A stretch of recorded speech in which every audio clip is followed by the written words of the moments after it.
All right, so it's finally here. This is a 2024 Tesla Model Y in one of the new colors in stealth gray. We also have a 23 Model Y and we have the old gray there. So I'll be able to show you all the comparisons and all the changes that they've made over the years, starting immediately up front. So this is my 2020 Model Y long range. You can see the headlights here. These are the old models. Now it has the new matrix headlights, a little bit more accuracy and depth with the headlight and how it shows the road. So that is an immediate feature that is different. The other thing you'll notice here are the ultrasonic sensors that my 2020 Model Y has. So it has those, and these new Teslas are coming with Tesla Vision, so there are no ultrasonic sensors up front. They're going to be relying on Tesla's new hardware for cameras that are all around the car. I'm just not sure if they actually have that Tesla Vision fully rolled out yet. It's kind of weird that Tesla is shipping cars, and really electric cars are like this in general. Even my Rivian, they're supposedly going to bring the charging speed up to 250 kilowatts at some point. So it's kind of interesting how EVs get shipped without features, but through the power of software, they're able to upgrade them later. Even my 2020 Model Y, I've added a ton of really cool features. So despite it being 4 years old at this point, I have almost all of the features that the new ones have. So because of software, it keeps me up to date, and I really appreciate that as an owner. Now, a lot of you are going to be wondering about the color of the Model Y. How does it differ? I mean, it's just darker. It's almost like they used a darker clear coat. Here's the old color. Here's the new color. See how it looks. It's even hard to tell, but you can certainly see that this is a little lighter here and this is just a little darker. So that's all it is. It's a nice color. I wish they would have given us quicksilver as a color because I think silver looks good on Teslas, but you gotta take what you can get. So up front here, it has a massive HEPA filter that goes across this whole section. Mine does not have a HEPA filter, but it does have a retrofit for about $330. I can get biohazard mode added to my car with the HEPA filter. So that's something that can be retrofitted, which again is cool. So the front area, it's really mainly unchanged. If I remove this, these are 3D mats. That's what I use in my car. Those are excellent. I'll have a discount code for them in the description, but everything looks the same here. So you still have your tow hook here, you have a light, and then if anyone ever traps you in a Model Y, just hit this button right here, and that is your quick release so they don't kidnap you. Onto the wheels. Hubcaps and wheels have stayed the same. These are the Continentals that come on the 19-inch tires. These have foam padding on the inside to reduce sound. These are the wheel covers that they've always used. Personally, I'm not a fan of these wheel covers. I wish they were just like all black or something like that. But overall, a lot of people don't care, and there's a ton of aftermarket wheel covers that you can use. I'm also going to talk about the suspension. Now on mine, I just put in the Unplugged Performance Luxury suspension. So you can see here that mine sits a decent amount lower. I think we're about 1 inch to 3/4 of an inch lower, but the quality of the suspension that I have on mine now is excellent, and I'm interested to see how it is on the new Model Y. These are supposed to have the luxury suspension. Initially, there were a lot of complaints about road noise and wind noise in the Model Y and Model 3. Those are absolutely valid. So what they've done to mitigate that and reduce the wind noise is they've added double paned glass that you can see here. So they kind of have a layer sandwiched in there to help reduce the sound. So you can kind of see what that looks like right there. Now, if we move to the back of the car, you can see that they've still kept it the same. This glass is the same glass that they came with when the Model Y originally came out in 2020. If you go over to my car here, you can see that the rear glass is still the same, but what's different is the front glass. You can see this is about 5 or 6 millimeter thick glass here, but it's not double paned. So that's how they were able to reduce some of the sound on the newer Model Y. And I will also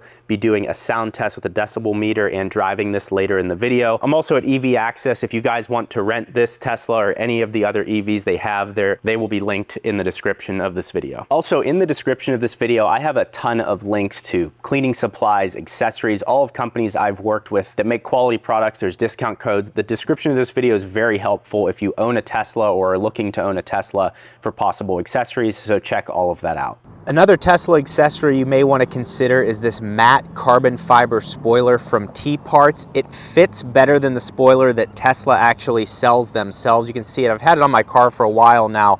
No fading. It adheres perfectly to the body. So this has been my favorite aftermarket spoiler, and with code Gjeebs you can save 10% and get free shipping with this at tparts.com. So this is an excellent one. You also have the silicone door side storage box, which changes the look from this to this. And actually, since mine is a 2020 model, this actually doesn't fit it very well.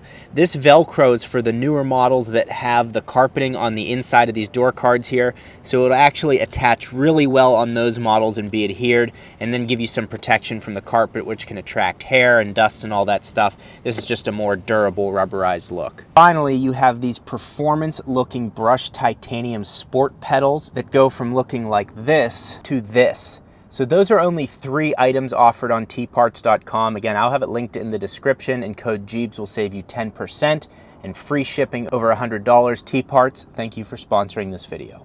Now, some of the changes that have been really apparent over the years are the center console. You can see here, this is the original center console. It's actually piano black. I just have some aftermarket covers on it here. But if we go over to this, you can see it's a massive difference. Even how the door clicks and pops open is just a little bit sharper.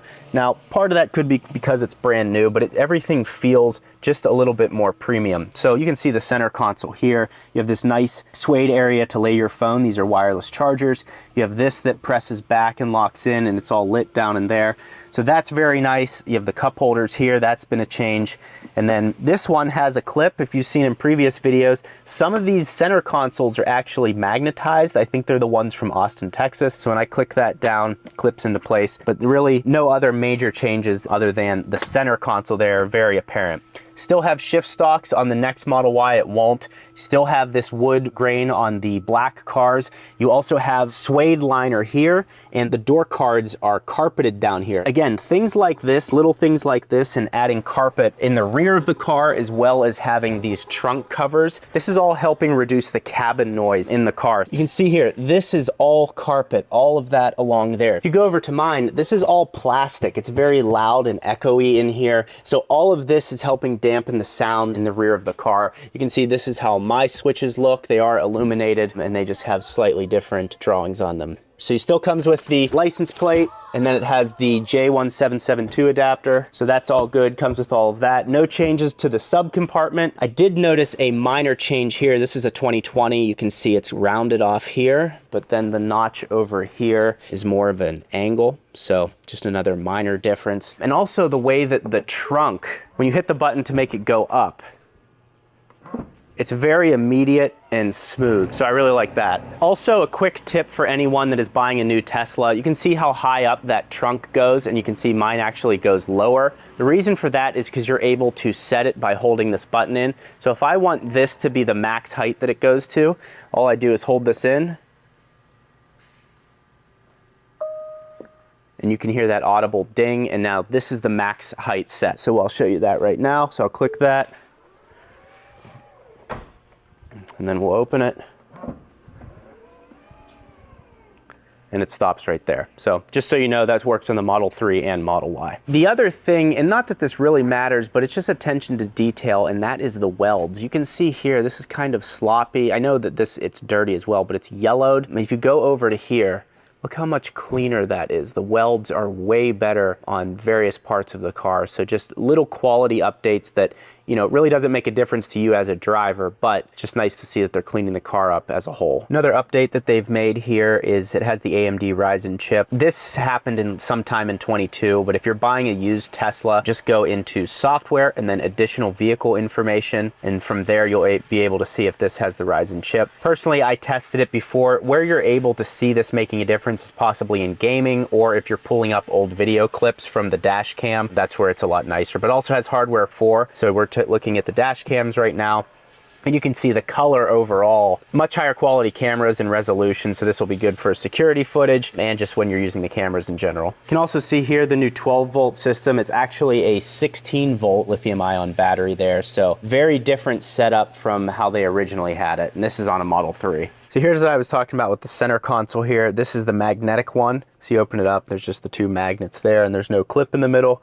You go like that, and it closes. I prefer this over the clip system, but that is a difference. But this is an Austin Model Y. One major update is this Tesla Vision. You can see it actually does a 3D rendering of what's around you. So you can see here it has the Rivian beside me, and it kind of paints a picture of what's going on there. All right, let's drive this dolphin saving mobile, folks. Let's drive it. Let's see how it is. I've already driven it a little bit. The number one thing you guys are going to wonder about, I think, is probably cabin noise and the suspension on the car. My recommendation has always been, if you want a better ride, you have to go with a smaller diameter wheel. So I would recommend going with the 19-inch wheels if you're worried about ride quality. Overall, the ride quality is pretty good. I actually don't know for sure that they ever put a comfort suspension in the Model Ys that weren't a performance model. I don't know that they've made any adjustments, but they have made the adjustments with the carpeting and other sound deadening materials in the car that make the harsh hits from the highway and driving and everything. It suppresses that sound more, and that makes the car feel better. It makes it feel more expensive and doesn't make those hits quite as harsh. So overall, the cabin and everything, it feels very plush. And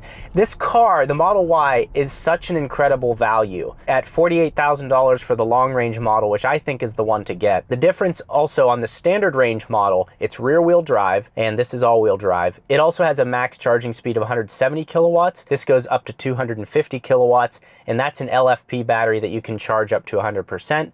This is recommended you charge it to 80%. I just think if you're gonna be doing road trips and stuff, this is the one to go with. If you're just around town and this is commuting to work, just go with the entry-level model because the sound system isn't quite as good. It's still very good, but those are the main differences, along with the warranty on the standard range model is 8 years, 100,000 miles on the battery. This is 8 years, 120,000 miles. So minor differences here, but worth noting. Now, what I also noticed, I talked about the new Risen chip that this has, and that's not really that new. That's a couple years old now, but it's faster just when you put it in gear for the cameras to come up on the screen here.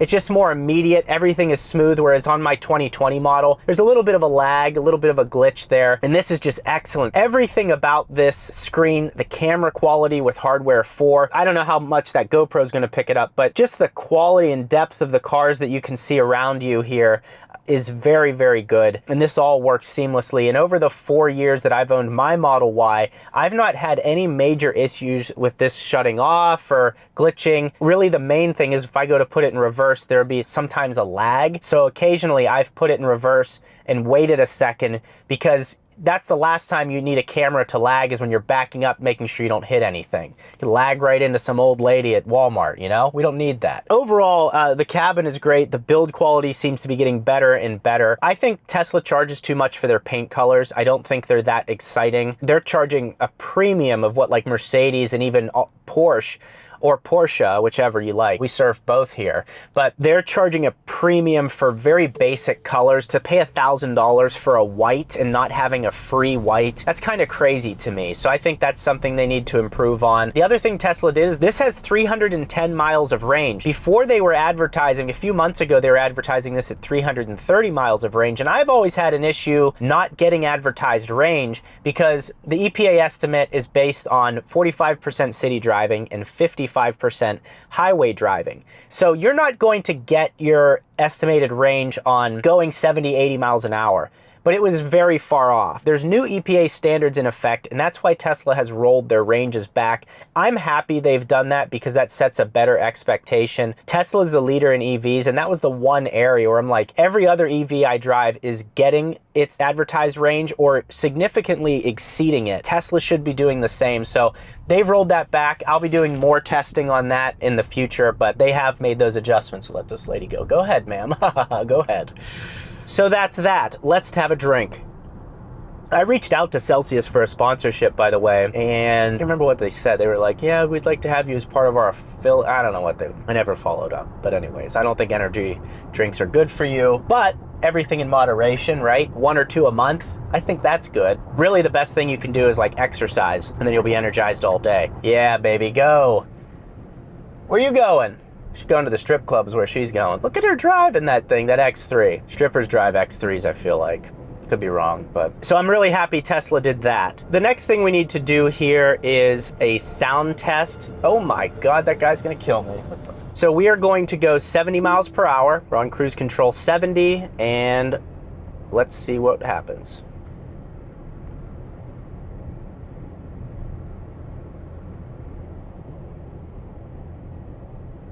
So it looks like we're hovering right around 55 decibels. I'm gonna do that same section of road test in my 2020 Model Y so we can see what the difference is. 55 decibels, and some of you guys got back to me in the other video. I guess every 3 decibels is an audible doubling of the sound in your ear.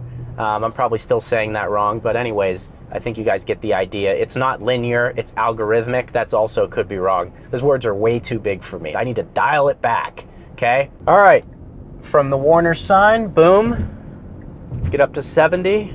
All right, upcoming on the same section of road, going 70 miles per hour. Let's see what the sound is like.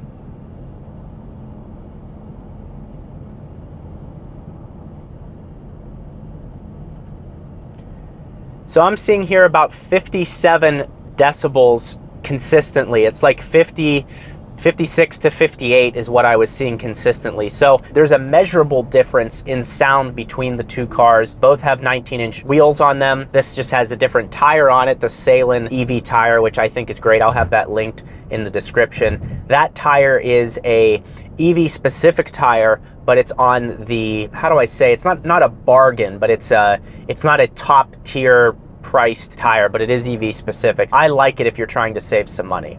Also, my friend Justin, who owns EV Access, he has a YouTube channel now. I'll have it linked in the description, but he's going to be sharing insights of what he's learned managing his rental fleet. Justin started with 1 car and now has a 150 car fleet. So he's very smart in that space, is also going to share some insights that he's learned over the years that will help you if you want to start on Turo and have a rental car fleet. I tried to do that, but then we all know how that went. So I think his YouTube channel is going to share a lot of valuable information. So if you're interested in that, subscribe to his channel. If you're not interested in that, then don't subscribe, okay? I don't like forcing people to subscribe to things they're not even interested in. Rant over. So here's what I'll say. The range of the Model Y Performance is 285 miles. The range of this is 310, and the range of the standard range is 260-ish. This car is a huge value to me. I think if you have 2 cars at home or you're looking to replace a car, you should consider a Tesla Model Y in your fleet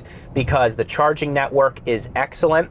The build quality is much better. I think it's a solid build quality now. I don't really have any complaints on how it is. My friend just bought a GMC something like a Yukon or something, and it was white. It was $80,000, and the paint was different on the front bumper to the panels, like yellowing, and people complained, oh, my Tesla Model Y, their paint quality is so bad. And it's like, there's so many other manufacturers that have that same issue, but Tesla, anything negative is under a microscope. So take it all with a grain of salt. I think the ride quality is good in this thing. I think the sound deadening is better. I love the performance of these things. They're very cheap to run. I've had no issues on mine. Tires are gonna last you 30 to 40,000 miles if you're driving fairly. I didn't even really drive that conservatively, and I had a soft summer tire last 30,000 miles. So I think you're gonna be fine with tires and everything, and you're gonna really enjoy owning one of these. So now that I've been driving this brand new Model Y around, I'm gonna hop back into my Model Y, which has the Unplugged Performance Luxury suspension. It's a shock and spring kit that I just recently had installed out there. I'm curious to see if that feels softer. I have a feeling it still does. This still has the harsh hits to it, but again, the sound deadening in the cabin's much better than mine. So I bet if you put that suspension on a new one, it would be excellent. Yeah, let's go jump in mine and see how it is. Back in my 2020 Model Y, how does the suspension feel? Here's what I think the difference is. First of all, you have the ability to adjust this unplugged suspension from setting 1 through 30. The lead engineer who developed this, I spoke with him. He said the car is happy anywhere 1 to 20. So setting 1 is very soft. Setting 20 is toward the stiffer end. I have mine on setting 12. I think it's excellent. Also, the Hankook Ion Evo tire, which was developed for EVs, having that in conjunction with this suspension, 10 out of 10, because I have that on 20-inch wheels and it feels so good. I recommend that tire as well, amongst others. I have a lot of tire tests coming. I have a lot of stuff coming. I have a lot of stuff to say, unfortunately, for some of you. Yeah, so the difference in the suspension feel, it seems to eat the imperfections up in the road a little bit better. It just seems to glide over some bumps and rivets in the road better than the stock suspension. The stock suspension in that 24 Model Y just seems kind of jittery. It seems to be unsettled over minor imperfections in the road. This is kind of just kind of smooths them all out. That's what I noticed. Certainly not a massive difference, but there is a difference, and you could even go softer on this if you wanted to. Over a speed bump in a parking lot, you're not going to notice any difference. It's going to be on, you know, going 50 miles an hour or at these highway speeds where you're going to be like, ah, yeah, okay, I can actually feel that this is a softer setup. The other thing I will tell you though is wait till you get your car and decide for yourself if you actually, because a lot of people, I think the majority of people are happy with their Tesla suspension, but it's the loudmouths on social media that make it an issue. It's like one guy says something and that video got 200,000 views, and then you affect a lot of people. So it's something for yourself. Make the judgment yourself. If you're fine with it, then live your life. Put your money on black next time you go to the casino. How about that for advice? This guy has vents on the side of his car, on the side of his Tesla Model Y, because apparently he has an engine that needs to cool off under there. So folks, I hope this was helpful to you. Let me know what questions you have in the comments below. I'll get back to the people who I feel like getting back to. It's not going to be all of you. What I urge you all to do once you get your Model Y is to take a road trip. So if you haven't seen my road trip videos, that's what most people come to this channel for. Click this video right here. I think you'll really enjoy that, and I hope to see you again soon.